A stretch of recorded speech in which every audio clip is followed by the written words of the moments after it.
माता वैष्णो देवी मंदिर देश के पवित्र धार्मिक स्थलों में से एक है। यह जम्मू में कटरा से करीब 14 किलोमीटर की दूरी पर त्रिकुटा पर्वत पर स्थित है। हिंदू मान्यताओं के अनुसार इस मंदिर को माता रानी और वैष्णवी के नाम से जाना जाता है। पौराणिक कथा के अनुसार वैष्णो माता का जन्म दक्षिणी भारत में रत्नाकर के घर हुआ था। माता के जन्म से पहले उनके माता पिता निसंतान रहे।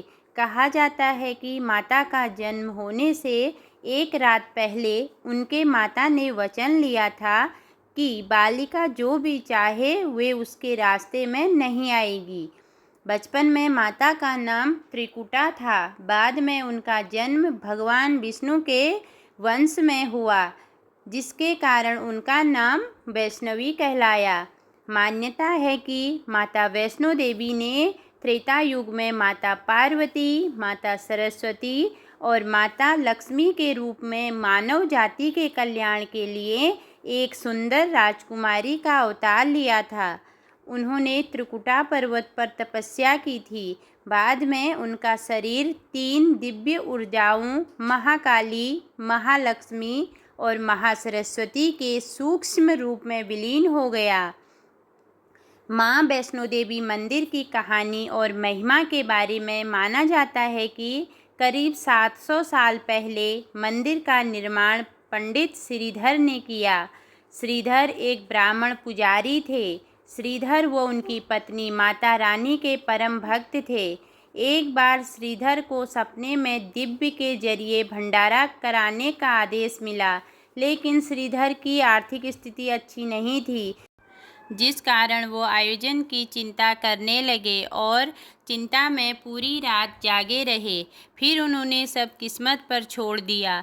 सुबह होने पर लोग वहाँ प्रसाद ग्रहण करने के लिए आने लगे, जिसके बाद उन्होंने देखा कि वैष्णो देवी के रूप में एक छोटी कन्या उनकी कुटिया में पधारी और उनके साथ भंडारा तैयार किया।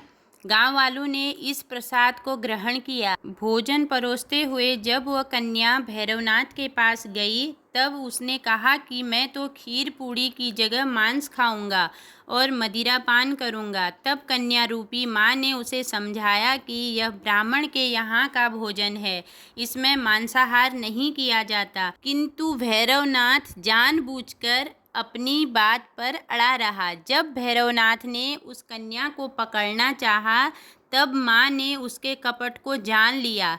माँ वायु रूप में बदलकर त्रिकुटा पर्वत की ओर उड़ चली। भैरवनाथ भी उनके पीछे पीछे गया।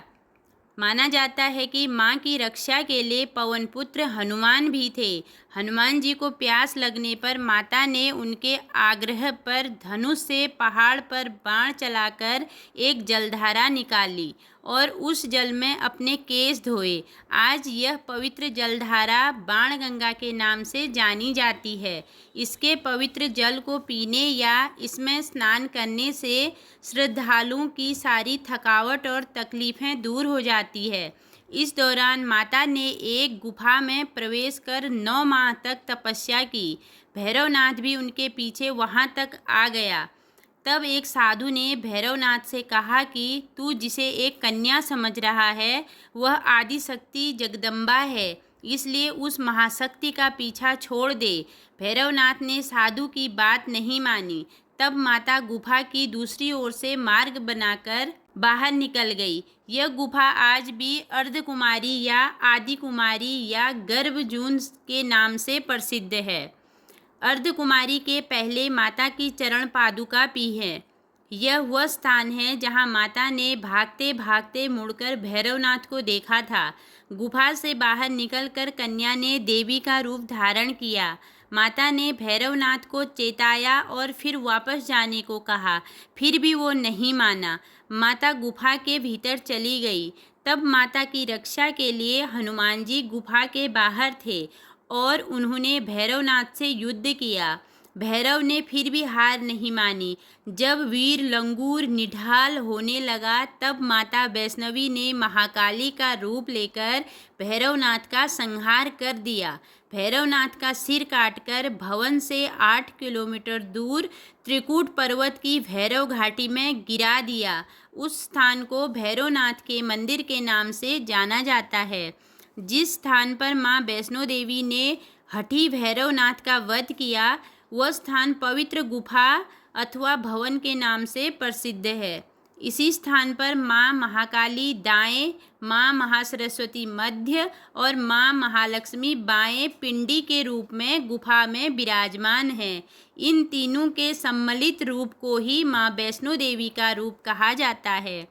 कहा जाता है कि अपने वध के बाद भैरवनाथ को अपनी भूल का पश्चाताप हुआ और उसने माँ से क्षमादान की भीख मांगी। माता वैष्णो देवी जानती थी कि उन पर हमला करने के पीछे भैरव की प्रमुख मंशा मोक्ष प्राप्त करने की थी। उन्होंने न केवल भैरव को पुनर्जन्म के चक्र से मुक्ति प्रदान की बल्कि उसे वरदान देते हुए कहा कि मेरे दर्शन तब तक पूरे नहीं माने जाएंगे जब तक कोई भक्त मेरे बाद तुम्हारे दर्शन नहीं करेगा। उसी मान्यता के अनुसार आज भी भक्त माता वैष्णो देवी के दर्शन करने के बाद करीब 2.25 किलोमीटर की खड़ी चढ़ाई करने भैरवनाथ के दर्शन करने जाते हैं। इस बीच वैष्णो देवी ने 3 पिंड सिर सहित एक चट्टान का आकार ग्रहण किया और सदा के लिए ध्यानमग्न हो गई। इस बीच पंडित श्रीधर अधीर हो गए।